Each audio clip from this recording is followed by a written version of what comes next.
నాటకం చూడాల్సి వస్తే ముందు వరుసలో కూర్చుంటాం. అదే సినిమా చూడాల్సి వస్తే వెనుక వరుసలో కూర్చుంటాం. ముందు వెనుక అన్నవి సాపేక్షం. సబ్బును తయారు చేయాలంటే ఆయిల్ కావాలి. అదే చేతికి అంటిన ఆయిల్ని పోగొట్టుకోవాలంటే సబ్బు కావాలి.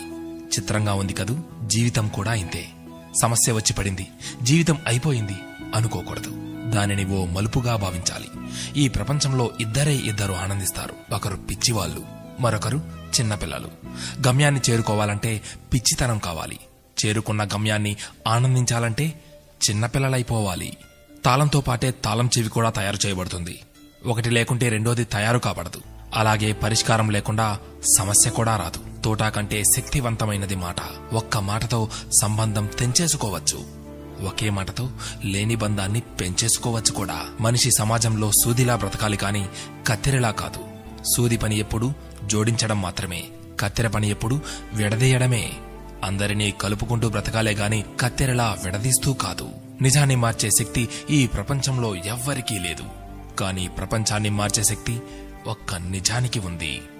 నీవు సంతోషంగా ఉన్నావంటే నీకు సమస్యల్లేవని కాదు, వాటిని ఎదుర్కోగల శక్తి, ధైర్యం నీకున్నాయని అర్థం. స్నేహితుడిని నీ దుఃఖ సమయంలోనూ, యోధుడిని యుద్ధంలోనూ, భార్యను పేదరికంలోనూ, గొప్ప వ్యక్తిని అతని వినయంలోనూ పరీక్షించాలి. చేసిన తప్పుకు క్షమాపణ అడిగినవాడు ధైర్యవంతుడు. ఎదుటి వారి తప్పును క్షమించగలిగిన వాడు బలవంతుడు. కష్టం అందరికీ శత్రువే, కాని కష్టాన్ని కూడా చిరునవ్వుతో స్వీకరిస్తే అది సుఖమై నిన్ను ప్రేమిస్తుంది. ఓటమి లేనివాడికి అనుభవం రాదు, అనుభవం లేనివాడికి జ్ఞానం రాదు. గెలిచినప్పుడు గెలుపును స్వీకరించు, ఓడినప్పుడు పాఠాన్ని స్వీకరించు.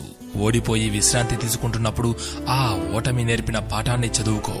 నీవే గెలుస్తావు. ఎవరికైనా ఉండేది రోజుకు 24 గంటలు మాత్రమే. గెలిచేవాడు ఆ 24 గంటలు కష్టపడుతుంటాడు. ఓడేవాడు ఆ 24 గంటలు ఎలా కష్టపడాలా అని ఆలోచిస్తుంటాడు. అంతే తేడా. గెలవాలన్న తపన, గెలవగలను అన్న నమ్మకం, నిరంతర సాధన, ఈ మూడే నిన్ను గెలుపుకు దగ్గర చేసే సాధనాలు. నేను గెలవటంలో ఓడిపోవచ్చు, కానీ ప్రయత్నించడంలో గెలుస్తున్నాను. ప్రయత్నిస్తూ గెలుస్తాను, గెలిచి తీరుతాను. స్వయం కృషితో పైకొచ్చిన వారికి ఆత్మవిశ్వాసం ఉంటుంది గాని అహంకారం ఉండదు. ఏమంటారు?